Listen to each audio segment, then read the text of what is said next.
Just don't accidentally bump into Bob Rhodes here. Support there. I'm good. I'm hanging in there.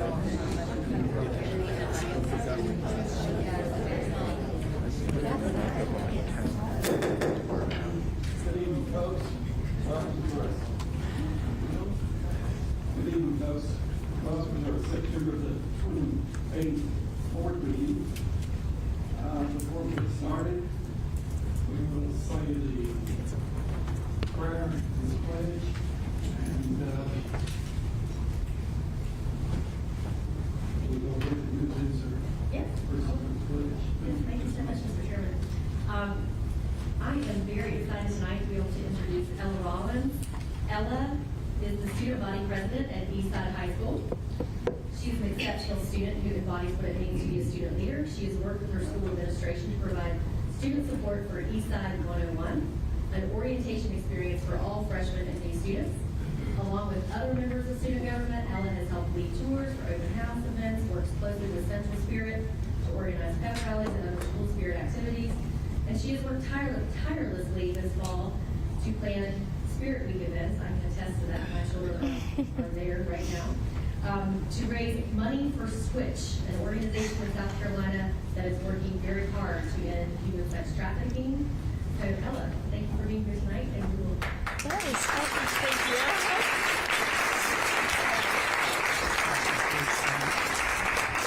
you. Please stand for the Pledge of Allegiance.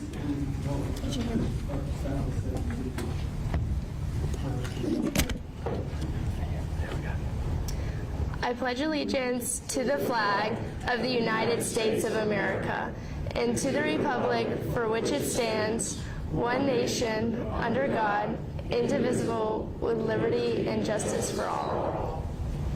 May we pray. Gracious God, thank you for this beautiful autumn day and the endless blessings you have bestowed upon us. Thank you for the opportunity to serve our students, parents, teachers, staff, administration, and community. We humbly pray for your presence in our midst this evening. Calm our minds and bring comfort to our hearts as we face and navigate challenging times in our nation. We seek you and ask for guidance, wisdom, and support in all that we do and speak. Grant us clear minds and peaceful hearts as we gather.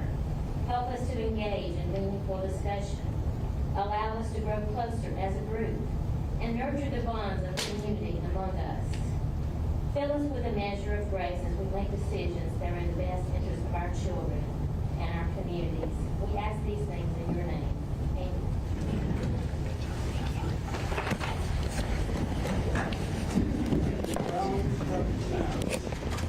Next item on the agenda is calendar. Is there a motion? Motion to approve. We have a motion and a second. Any discussion?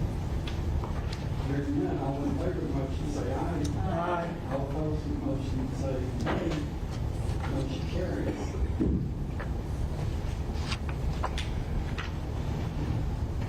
Next item on the agenda will be appearance of visitors.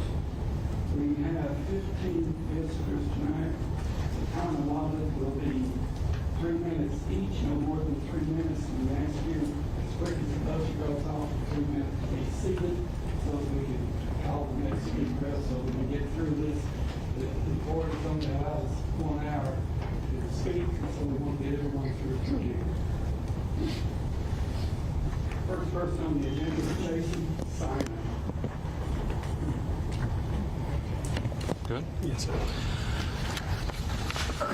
I'm a very concerned parent of 3 district students. I'd like to begin by referring to your duties and responsibilities as members of this board, specifically your oath of office. Quote, I do solemnly swear that I am duly qualified according to the Constitution of this state to exercise the duties of this office to which I have been elected. That I will, to the best of my ability, discharge the duties, therefore, and preserve, protect, and defend the Constitution of this state, of the United States, so help me God, end quote. As stated within the South Carolina School Boards Association manual, you must keep students the focus of our schools. You must adopt a shared vision based on community beliefs to guide local education. You must report district progress to the community. You must ensure that long and short-term plans are developed and revised through a process of extensive participation, information gathering, research, and reflection.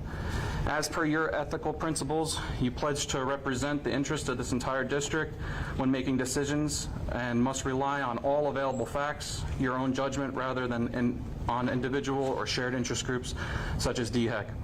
You pledge to seek regular communications between the board and all segments of the community. You pledge to make our educational setting the best possible to encourage all students to achieve and love learning. When you took this binding oath, you made pledges. You agreed to speak and vote with conscience, but to also support the majority decisions. I'd like now to refer to my rights and duties as a parent in the state of South Carolina Code of Law. Quote, the mother and father are the joint natural guardians of their minor children and are equally charged with the welfare and education of their minor children. It also states that it is unlawful for a person who has charge or custody of a child to place that child in unreasonable risk or harm affecting the child's life, physical or mental health or safety. I ask tonight if you believe that you're upholding these core values and ethical principles when it comes to the best interests education of our children, as well as respecting the rights and duties of their parents to protect their welfare, education, safety, and health. I have no greater passion in my life than protecting my children from any harm, wrongdoing, especially when it comes to their education, physical, and mental health.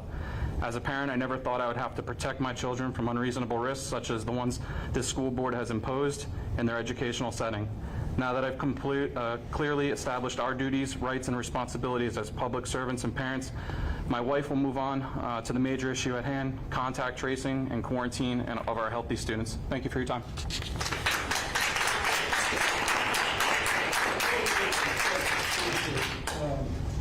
forgot to script public comments. I'm sorry. I'll ask the secretary to read this. As each speaker's name is called, he or she should proceed to the podium at the end of the board's dais where there is a microphone and mic system. Each speaker will be allotted up to 3 minutes to speak to the board. The light system will be green at the start and will turn yellow when 1 minute remains on the speaker's allotted time.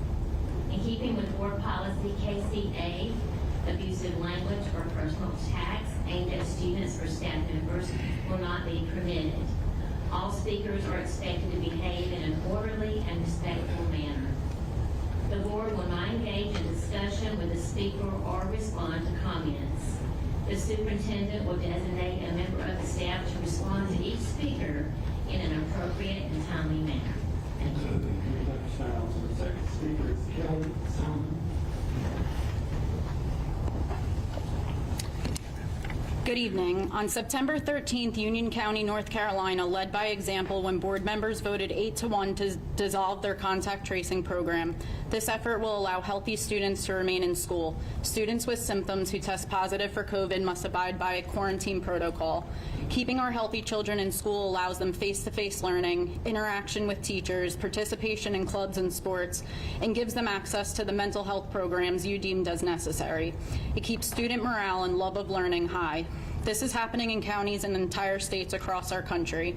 A recent survey by Johns Hopkins Center for Health Security finds many are winding down their contact tracing programs because research shows it is not helping.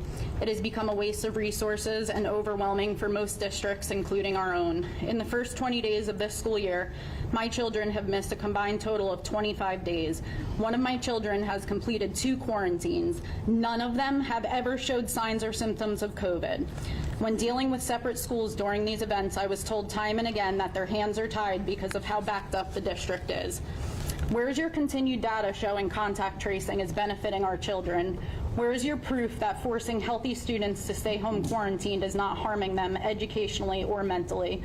I'd like to see updated numbers and facts related to your procedures, your quarantining of healthy students, as well as the benefits you're seeing in masking our bus riding children.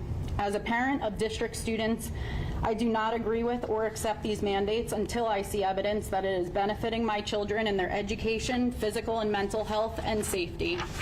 Furthermore, I'd like to remind you of H4208, a bill to provide a procedure for recalling and removing from office members of the Board of Trustees of the School District of Greenville County, including requirements for a recall election initiated through a recall petition.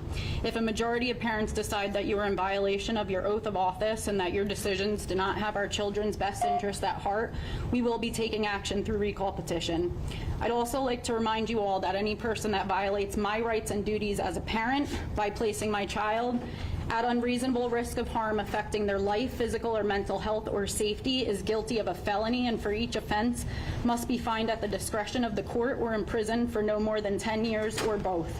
I've emailed each of you a copy of our statements here tonight, as well as all our cited sources. Thank you.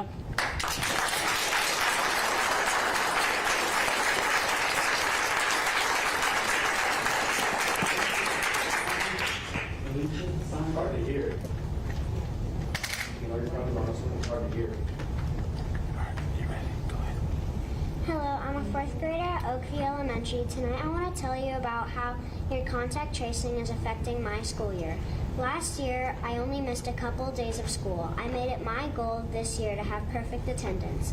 I was really excited because I got the best teacher. At first, I didn't know anyone in my class at all, but now I've made some good friends. During the second week of school, contact tracing ruined my chances of having perfect attendance. I had to miss a few days of school. I had not been around anyone with COVID, and I had no symptoms. My parents kept calling the school and the district, but they were too busy to get to me. When we finally got the call that I could go back, I realized I had a pile of work to make up. I missed my friend's birthday, my spelling test, and my favorite special, gym. While I was at home, I was not sent any work, so it was confusing when I got back to school. I chose to do in-person school because I love to learn, ask questions, be a part of my class, and have a chance to see my friends. I had to work extra hard to keep my straight A's. I felt like I was being punished, like I did something wrong. It felt unfair. It's really hard to have teams and groups at school now because we never know when half the class will have to stay home for weeks. I really wanted to join a club this year, but I didn't because it's just another thing I'll be forced to miss. At last month's board meeting, I told you that adults can just get vaccinated if they want to. Adults can also make their kids wear a mask or do virtual school if they're so afraid of COVID. I am not afraid. Why are you punishing me? Just a kid that just wants to learn, a kid that wanted a perfect attendance. I think that contact tracing is really ruining this school year for my classmates, my teachers, and for me. If this is something you support, I ask you to reconsider. Thank you for your time.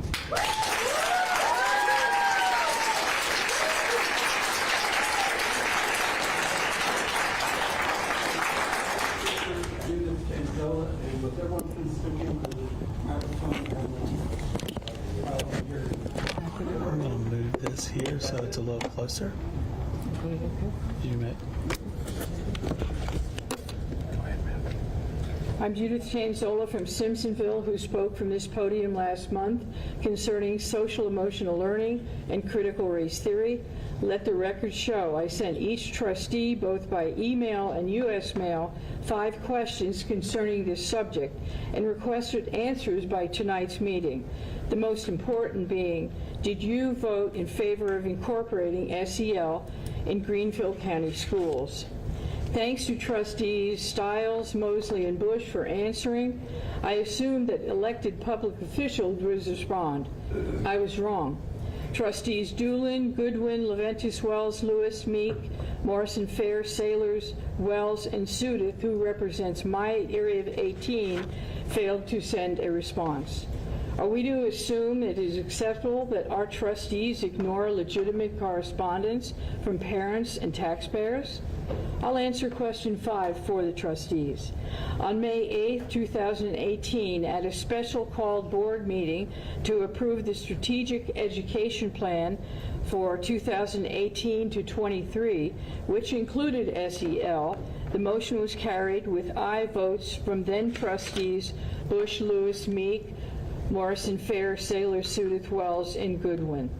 Remember those names. It's imperative that we know who agreed to SEL. We who attend these meetings do not intend to make it an us against you, the school board.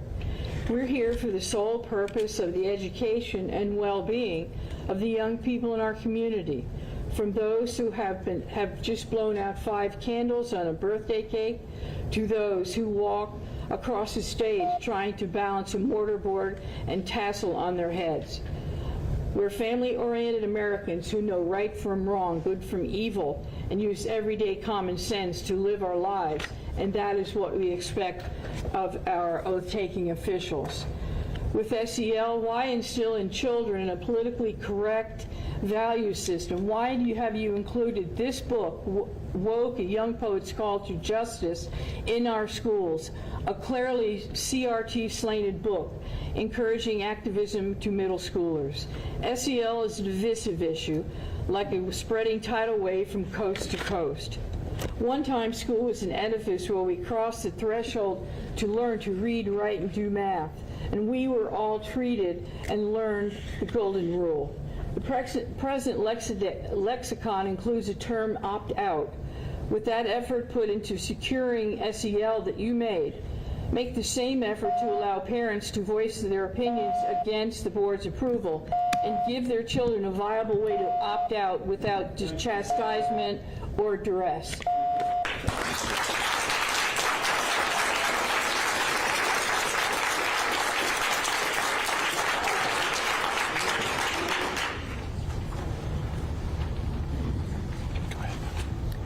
Hello, thank you for letting me speak. First, I want to say that this whole last year and a half has totally confused me, because not once have I ever picked a friend based on the color of their skin, ever. And most of my friends are of different ethnicities. I pick them on their character. So this whole thing of separating people by race is ridiculous. I want to read to you what I think a lot of you have forgotten. This is part of the Declaration of Independence.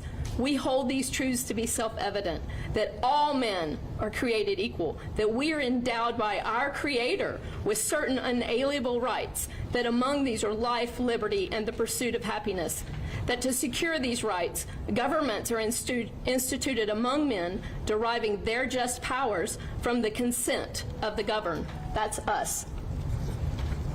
That whenever any form of government becomes destructive to these ends, it is the right of the people to alter or abolish it, and to institute new government, laying its foundation on such principles and organizing its powers in such form as to then shall seem most likely to affect their safety and happiness. By the way, this is Joseph Stalin. He was once a hip intellectual atheist and Democrat socialist that led protests against the rich and powerful.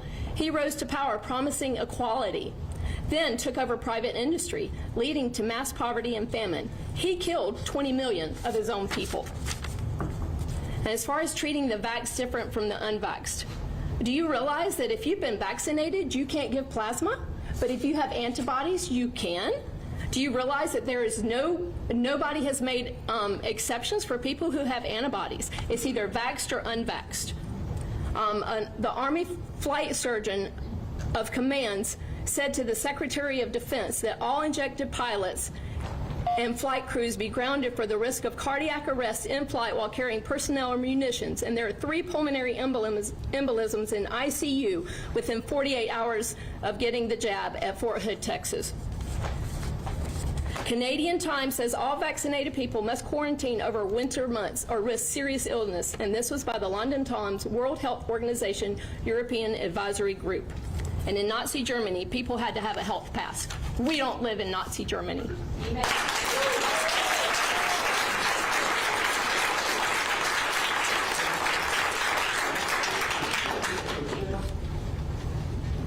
Hello, good evening. I'm a recently retired nurse after 42 years. I have 2 daughters in Greenville County. They're both fabulous school teachers, and moms like to brag. And I brought a letter from my daughter. She has 2 of hers at piano tonight, really wanted to come. This is from my younger daughter that is also married to a elementary Greenville County school teacher. And between the two of them, they realized that if they are required to get a vaccine from the school district, they said, bring it on, because we are going to lose our home. And it's okay, because we're ready for it. We're making plans already ahead of time. But I wanted Greenville County School to know that you will lose some of the most greatest teachers. Statewide last year, 3rd grade, she teaches math. 3rd grade, statewide, 36% passing. Greenville County School, 41.1. I just looked it up online. Her class was 84%. Good evening. I have 3 boys in Greenville County schools. One is in middle school, and 2 are in elementary school, and I'm a teacher, and I'm in my 19th year of teaching. As a mom, I need to say that virtual does not work for any of my boys. Their individual needs are not being met. With having 3 boys in all different grade levels, my boys were in quarantine for months, and not one time was one of my boys ever sick. I have concerned, at our school we have a COVID committee, and I have concerns with the board transparency with our COVID committee. Who nominated these members? It seems the board creates committees and then nominates themselves. And what is the role of this COVID committee? This committee is following actual data at the school? Are there other people that are represented in this? 169 students and 17 staff members recently were quarantined. Contact your governor. I find this to be fear-mongering. When I asked about our number of positive cases, I was told we only had 5 positive cases, with some of those kids from having it before school even started. I choose to send my boys to school because I know that that's where they learn the best, despite the possibility that they can catch a virus, for which they have a 99.98% chance of survival rate. We have masked our children, making it hard to hear, be heard, learn phonics. They cannot see smiles, no touching, don't play at recess, working in isolation with less of a group work, no hugs. Virtually learning is an utter failure, and the mental health interventions are up 24% for ages 5 to 11 and 31% for 12 to 17-year-olds. I am frustrated.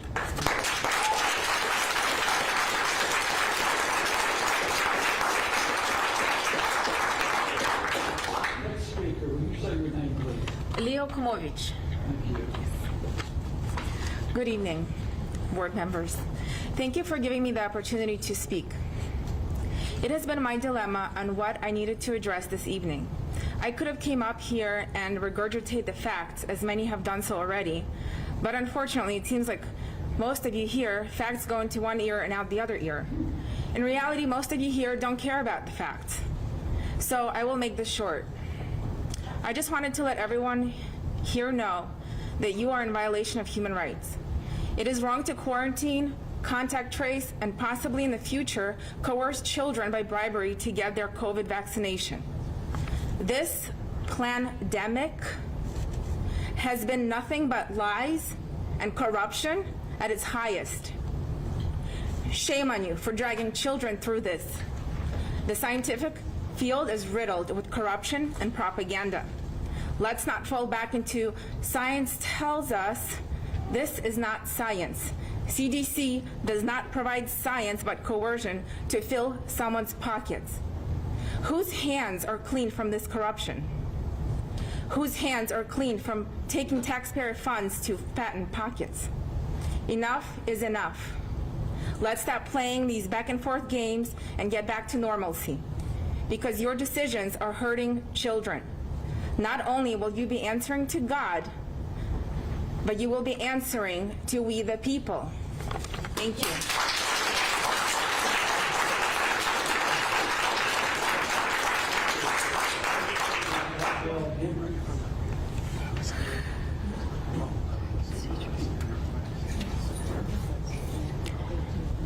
Out of over 10,000 students in Greenville County that have been made to quarantine, less than 5% have contracted the virus and been moved to isolation.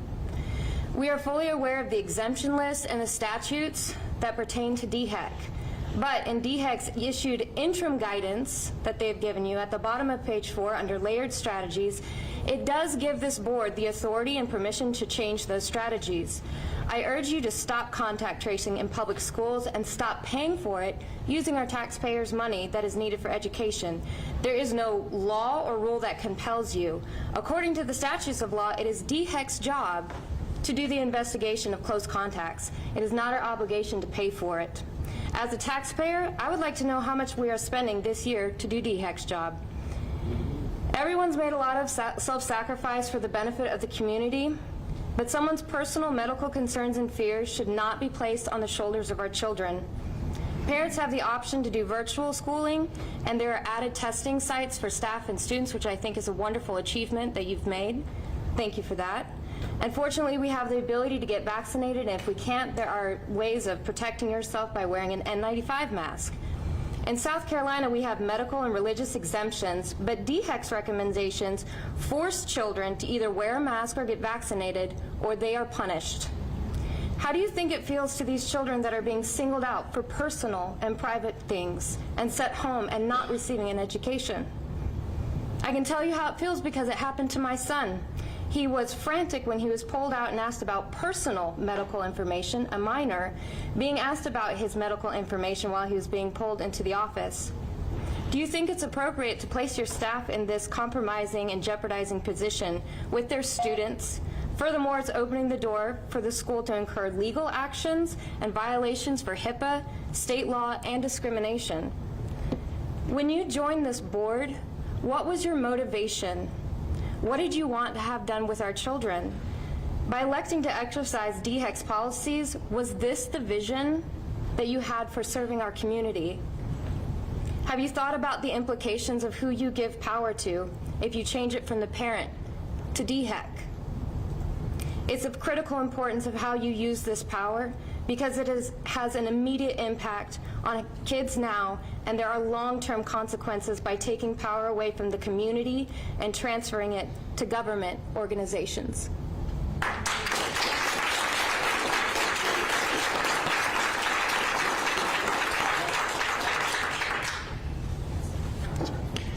Good evening. My name is Mark Roberts. I'm a chemical engineering professor at Clemson with a PhD from Stanford University. I have published many research articles with nearly 7,000 collective citations. I teach how to interpret data and form conclusions. My position is not one of politics, but grounded in science. I came here today to urge you to stop contact tracing in schools. It's DHEC's job to investigate close contacts, not the schools. There's no law that compels you to comply. I was told that you try to follow their guidance as close as possible for liability and concerns about the spread. However, DHEC's guidance says that students are to wear masks if they return from quarantine early. They also say that vaccinated students who are close contacts should wear masks for 14 days, but you ignore these. And we know that vaccinated students can get infected and infect others. Your contact tracing is discriminatory and it's not based on science. The overwhelming majority of students in quarantine who are there because you choose to investigate close contacts are healthy. These students suffer from a 30% increase in mental health issues and learning loss due to excessive absences, and this is being affected or reflected in test scores across the state. I don't have the current numbers for the district, but on September 7th, the Greenville News reported that 2,329 students were in quarantine, 375 isolating. This is double the number that were in quarantine at the peak last year when there were significantly higher COVID cases. We have more information, access to vaccines and masks, yet somehow we're moving backwards. The New York Times reported a study about close contact in quarantine in the schools. They showed that the number of close contacts in quarantine who later tested positive for COVID was only 2%. This means that if 1,000 students in Greenville are in quarantine, only about 20 might be infected. 2% is what you would expect the normal rate for anybody. We cannot conclude that contact tracing does anything at all to reduce the spread in school. All research coming out is showing this. Before you didn't know, and I can assume that you had our kids' best interests at stake, but now you know, and now is the time to act. DHEC's quarantine guidelines are not based on science.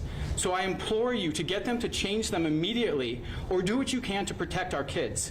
Since the start of the school year, I would like to know how many students who have been forced to quarantine and how many of these have had a positive test for COVID. within the next 5 to 10 days?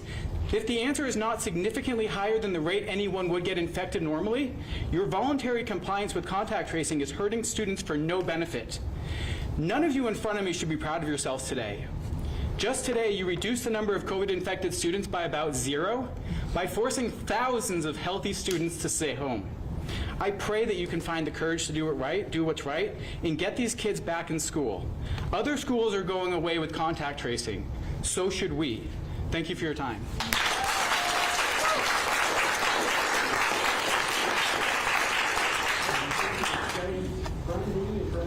Brendan, yes, sir. Good evening. On March 23rd, I spoke to you about the AP reading list at Malden High School. On May 24th, I submitted 4 requests for reconsideration of instructional materials for books that were used during the 2020-2021 school year at Malden High School. I was told that the Material Review Committee would render a decision on these 4 books by September 30th. I look forward to hearing the official findings by Thursday.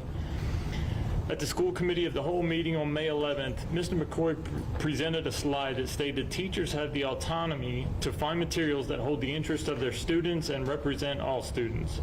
The material must be age appropriate. If the teachers have the autonomy to select materials with no oversight or accountability, who is making sure the material selections are meeting the 7-point requirements in District Policy IFA? Also at the Committee of the Whole meeting, Mr. McCoy was asked if I was accurate in what I stated in May, and were the books really that bad? To paraphrase his answer, those books are on our suggested reading list that the teacher chose. That answer was not really an answer to the question, but yes, the books I referenced are that bad. Mr. McCoy was also asked if I'm reading a book and I don't agree with that view, but I know there's another view out there, can I get that? He answered yes, and as a matter of fact, the teacher asked the parent if he had a book with any viewpoint to propose, she would be happy to look at it. What the teacher really told me was that I was free to select another book from the list that was provided. I was not told I could propose another book for the assignment. There are no other books on the current list with opposing viewpoints. I would like to know why, as a resident of Greenville County, I would be charged a fee of anywhere from $300 to $500 to request to see what reading lists are being used at each of the remaining district high schools. We have the right to know what is being taught at each school. State Senator Shane Martin helped me obtain the reading list from each high school on August 10th. A quick review showed the list for Riverside, Woodmont, and Malden did not match what individuals from these schools had provided me. This shows me that there is no control over what is being taught in the classrooms. Giving the teachers the independence to add whatever they wish is completely unacceptable.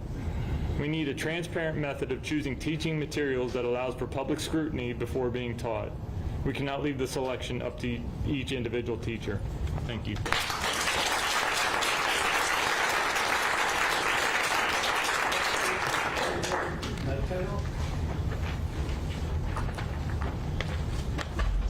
Hi, my name is Daniel Natal, and I have 2 teenage children. And this is just a data point. I just want this to go into the back of your minds. Back in the 1970s, you probably have already heard about this. Dr. Philip Zimbardo, he did a famous study, the Stanford Prison Experiment, and it was to see how authoritarian states happen. And so what he did was he randomly got students, half of them were wardens, half of them were prisoners, and he noticed that their behavior changed according to a costume that they were given. And he said people's aggression can also increase when they feel anonymous. For example, when they wear a uniform, hood, or mask. You minimize social responsibility. Nobody knows who you are, so therefore you're not individually liable. There is also a group effect when you are masked. It provides a fear in other people because they can't see you, and you lose your humanity. So losing touch with your humanity is something that's very important when you're a little kid and you're neurologically plastic. You can be changed. And they've noticed, social scientists have noticed that kids who don't get facial interaction, certain parts of their brains don't form, like little kids in Romanian orphanages and stuff, and they become stunted. They become sociopathic. And so there was a book by Lydia Denworth, who's a social scientist, and she says, in page 54, from birth, the monkeys were not exposed to a face, human or non-human. Their caregivers wore welding masks when they interacted with young monkeys. For the record, the animals had lots of attention, activity, and toys. They were well-nourished and lovingly bottle-fed as infants. The only thing their world lacked was faces. Using fMRI, Livingstone showed in 2017 that if the monkeys had zero experiences looking at faces, the parts of their brains that should have been dedicated to that task did not develop the skill. And then she adds, thankfully, however, human babies are not raised by people wearing welding masks and do in fact see faces from the beginning. The book was published 2 years before COVID. So my point here is to point out that this is having neurological effects when children don't have the ability to develop empathy by seeing facial expressions and social cues. And there was leading up to this, even before COVID, Dr. Michelle Borba, who was at the University of Michigan, she said that college students are 40% less empathetic compared to their peers 30 years ago. Meanwhile, the level of narcissism has increased 58%. So that was just because of technology. People are becoming more closed off, they're becoming less empathetic, and then throw masks on top of that. What I want to leave you with is the fact that when we started schools, the main function of that was character formation. The main function was not vocational. It was not teaching them math and science. It was originally character formation. It was ethics and virtue. 30 years from now, when we have a bumper crop of sociopaths, remember that. Thank you.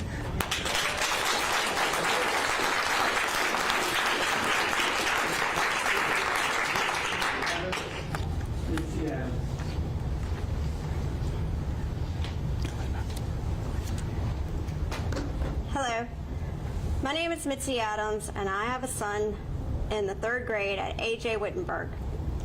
The last normal school year was when he was in kindergarten. Principal Spratt started off this school year in a positive and productive way for our kids. He came in an impossible time. In the age of COVID, everyone seems to be unhappy with something. Trying to make life go back to business as usual is almost an impossibility. But Mr. Spratt has done an amazing job making it as normal as possible in an abnormal time. He is outside every morning helping with the car line, and not only does he know every kid's name, but he is genuinely happy to see and greet them with a big, warm smile. Last week, Principal Spratt was unexpectedly put on leave because of a post from almost 10 years ago. He was removed from doing his job the same week our son was in the unjust quarantine. The person we were relying on for information on how to navigate these uncharted waters were removed during a time we needed him most. We needed his leadership, but more importantly, A.J. Wittenberg needs his leadership. Our society has spiraled down a dangerous rabbit hole where people are more worried about hypothetical outrage and not worried about the consequences of destroying someone's career, reputation, and livelihood. It is psychologically twisted to overreact to something that was written almost a decade ago. This false outrage needs to end. No one is going to be hurt by a post from almost a decade ago. And if something does offend you from that long ago, then maybe you were the problem. I am far more outraged by the person that decided to hunt down anything that could be construed as offensive or insensitive when their objective was to maliciously slander this man, all without knowing the context for what precipitated the post in the first place. Mr. Spratt came from a Title I school and is at a school with a large percentage of the population is economically disadvantaged. So I think he would be anything but insensitive. I think it is very short-sighted to remove a key school leader at this time without more to go on. It seems that any legitimate background check would have turned this up during the hiring process if it was indeed something truly controversial. It also would seem a think tank of PhDs at the district office could make a decision in 10 minutes on whether it is bad enough to fire the guy or keep him. No need to drag him and his family through the mud. This isn't about standing up for Mr. Spratt. It is about standing up for decency, standing up against the keyboard mafia and the false outrage used to justify rage. But most importantly, it is about showing people that they deserve grace. As a parent, I am far more concerned with if Principal Spratt can do his job and keep our kids safe, happy, and healthy. From what I have seen, he excels at this position. It would be a shame to lose a great principal.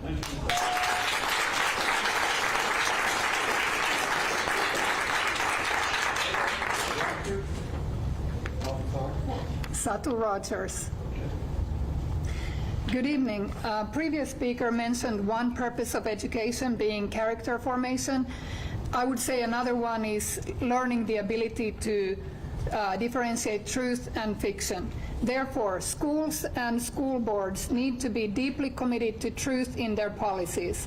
Unfortunately, most people are too focused on themselves, distracted, or lazy to put in the work to figure out truth for themselves. We have allowed the confusion around us to become an excuse for not figuring out what's true. Many hide behind the false claim that we simply can't know. In this way, we're like Pilate, who retorted, "What is truth?" as if Pilate didn't know whether Jesus was guilty or not. He did. We can know what's true. Just like we need to teach our kids true history, true health science, true grammar, true whatever, policy decisions concerning those same educational institutions need to be based on truth, real data, not anyone's preferences or popular opinion. In this statement, I would like to exhort the board to question the big assumption on which all of the controversial and harmful COVID mitigation measures are based, and that is asymptomatic transmission. Masks, lockdowns, quarantines, plexiglasses, whatever, they're all based on the premise that, number one, you just can't know if you're sick, and number two, even if you're outwardly healthy, you can be a, quote, carrier, end quote, and make others sick as if a virus behaved the same way as a recessive gene. The truth is, you do know if you're sick, and you will not make others sick if you're healthy. If the virus was so contagious, why do we test for it by jamming a stick in your nose and rubbing against your brain? According to a lawsuit against the U.S. Secretary of Health and Human Services back in July, quote, there is no credible scientific evidence that demonstrates that the phenomenon of asymptomatic spread is real. Even Fauci has said asymptomatic transmission is rare, and researchers in China concluded it to be almost, quote, non-existent. Therefore, with asymptomatic transmission dispelled, you cannot support quarantines nor masks, nor any other COVID mitigation measures that are based on this faulty assumption or that are based on the faulty PCR test. With children being at extremely low risk from COVID, and with the flu, they definitely have a higher risk, yet we didn't take any of these measures with the flu. And essentially, with children being so poor at transmitting the virus to others, there is absolutely no reason for quarantines, masks, plexiglasses, etc. in our schools. And one final question, how much research have you done on asymptomatic spread, because so much hinges on it? Thank you.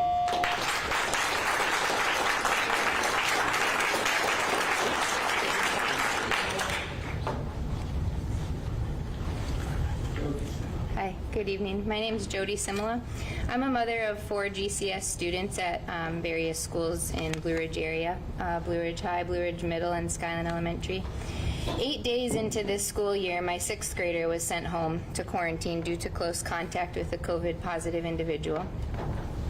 2 weeks in, my 8th grader was also sent home to quarantine due to close contact. The administrator called me around 2:15 and said I needed to come pick her up from school. My 8th grader is on the volleyball team, and she had a game that day at 5:30, so I asked, do I need to come pick her up this instant? He said, no, she's not a threat right now, so you can just pick her up in Carline, which, would be around 3:30 in her case. Then I said, so she can't play in her game tonight? He said, no. I said, so she isn't a threat right now, but she will be in 2 hours? He had nothing to say except that he was just doing what he had to do. Both of my girls served their quarantine time at home, in which they never got sick. It was a waste of the administrator's time figuring out who was close to who.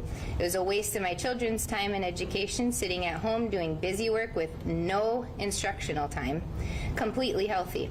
I have talked to numerous parents whose children also have had to quarantine due to close contact, only to never get sick and waste their time, and inconvenience working parents that need to put food on their tables. When are we going to wake up and realize that coronavirus is a virus and it's here to stay? No experimental injection or masks are going to make it disappear. We have got to start treating COVID like the flu. The CDC's website clearly states, and I quote, Students, teachers, and staff should stay home when they have signs of any infectious illness. Neither of my daughters had signs of infectious illness, so I should not have had to keep them home. DHEC does not have the right to run our lives, but they sure will if we let them. So I'm here today to fight for my children and the children of parents who can't be here tonight, and all of the school teachers and other staff who all feel that the quarantine of healthy people is absurd. We need to overthrow DHEC's tyrannical guidelines and follow the lead that Union County, North Carolina, and the whole state of Florida has taken under Governor DeSantis. He has now done away with healthy quarantining. I'll leave you with a quote from Governor DeSantis in the Washington Post. It stated, "Quarantining students who appear healthy is incredibly damaging for their educational advancement."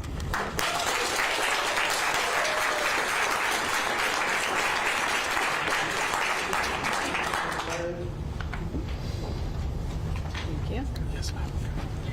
Hello there, my name is Angela Laird, and I did speak last month as a parent. This week, I am also speaking as a parent, but I wanted to let you know I'm also a substitute teacher for Greenville County Schools, and I have experienced firsthand in the classroom what is actually happening to these kids. I will tell you that I've been in the classroom where a vaccinated child and an unvaccinated child have been taken out of my classroom, only to have the vaccinated child return and the unvaccinated child go into the holding room and wait for their parent to pick them up. I think any one of us in this room would say that's a disgrace. Okay? These kids are being punished and discriminated against because they're not vaccinated. I don't know about anybody else, but if you see the data on the reproductive system, I don't know why anyone would put that in their child. Okay? The other part is that right now I have a very close friend of mine whose son is 13 years old. He's completely healthy, and he is vaccinated, unvaccinated, and he is home on quarantine. The problem is he's doing all of his work through Google Classroom, okay? No instruction. He's teaching himself for 10 days. There's nothing wrong with him. Why are we doing this to our children? Why is this okay? I've been in Greenville for 17 years now. When I first came here, my son was a freshman, one of my children. I have 4. One of my children, I would raise my sister's son. He's a little older. A freshman. He was due to go to the old Woodmont High School. Remember that? On 25. Graduation rate under 50%. I wasn't sending him there. They moved it to Woodmont, the new Woodmont, right? Why are we going backwards, Greenville? We were not good 17 years ago. Our school system was horrible. It is wonderful. It is wonderful now. Why are we going to go backwards and ruin that? Our numbers were high. Our kids were doing great. You know how many smart kids came out of that school? Scholarships all over the place. I had a child, an 8th grader, more than one, who can't subtract and multiply 2-digit numbers. Guys, this is real. I had a 5th grader who couldn't tell me the days of the week and couldn't spell them. This is really happening to our kids. Why are we letting that happen? I love where I live in Greenville. I love it. And I want it to stay that way, and I want our education system to stay that way. But by quarantining our kids, we're not doing there's no benefit to it for these kids, none. Why aren't those teachers doing Zoom meetings into their home and at least including them? If you have to quarantine, at least do that. They're not. They're not learning anything. Thank you.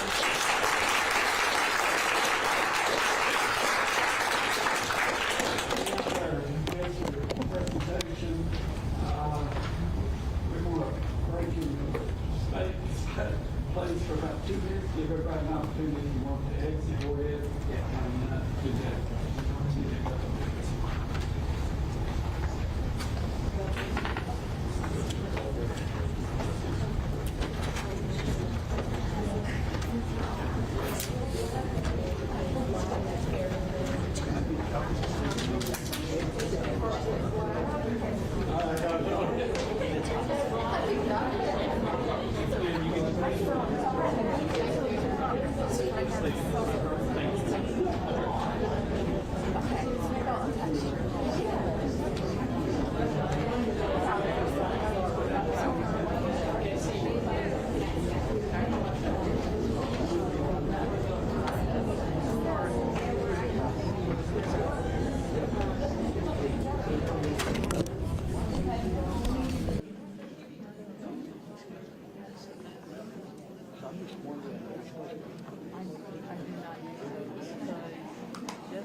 Thank you, Mr. Biggs. I do not have a formal report tonight, so go back to the issue of this flash drive. Thank you. Next item on the agenda, 5101, naming of Carroll High School.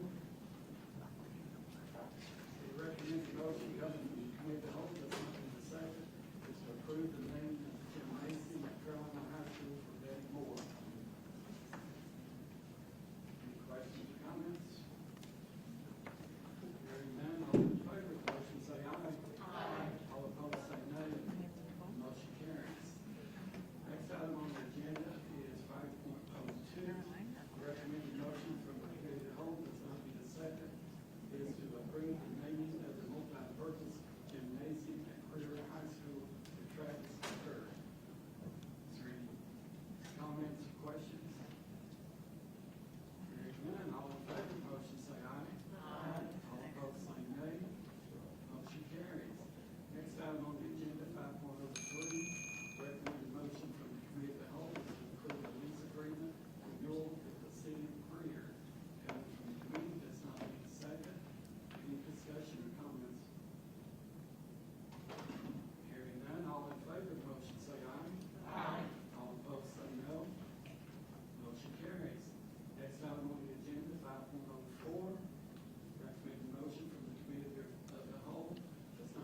to, and the prospect of more homes to be built over in that community.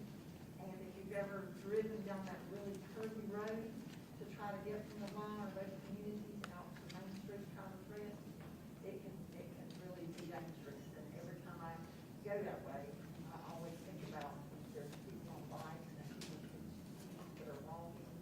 So we're very excited to have the ability for more children in the community, more community members to be able to be in a safe environment and connect with downtown Conference. So as soon as that gets done, I thought everybody was coming out and see what we got going on. Travelers ready.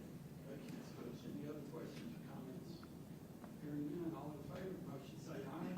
Aye. All opposed say nay. Motion carries. Next item on the agenda is 5.07. Recommend motion cut from committee to hold does not need a second. It's to approve the members of the CSHAC, the CSHMC as presented. Any questions or comments? Hearing none, all in favor of the motion say aye. Aye. All opposed say no, say nay. Motion carries. Next item on the agenda is 5.08, physical education exemption. This is a recommended motion for the administration. Do I have a maker? Mr. Chairman, I'd like a motion to approve the physical education exemption for one student at Wayne Hampton High School. We have a motion. Is there a second? Second. We have a motion and a second. Any discussion? Hearing none, all in favor of the motion say aye. Aye. All opposed say no. Motion carries. Next item on the agenda is 6.01, committee liaison reports. Do we have any committee liaison reports? Mr. Lewis. Thank you, Mr. Chairman. The advocacy committee met today. Just a couple of updates. One is a reminder, the committee is scheduling meetings with our legislative delegation. And rather than having this meeting be one large meeting with the entire board, the entire legislative delegation, we're going to try to split those up into smaller groups and have them be more regional. So you should be getting a schedule from Dr. Royster and from Julie and myself.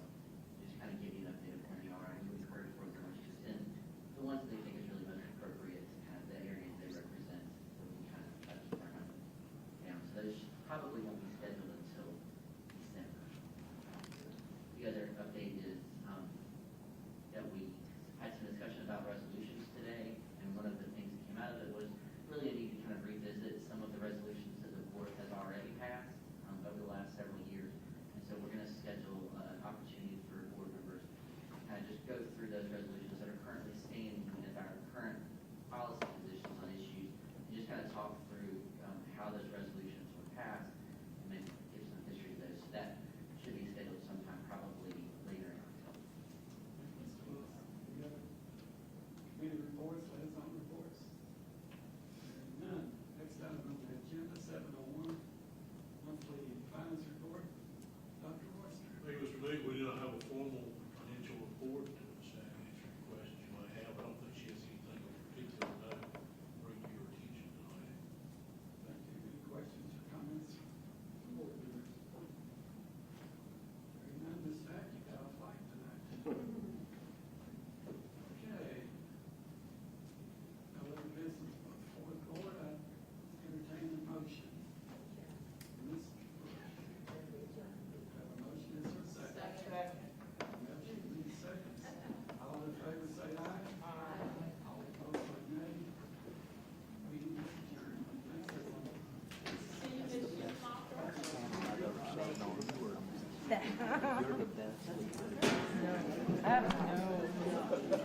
Speaking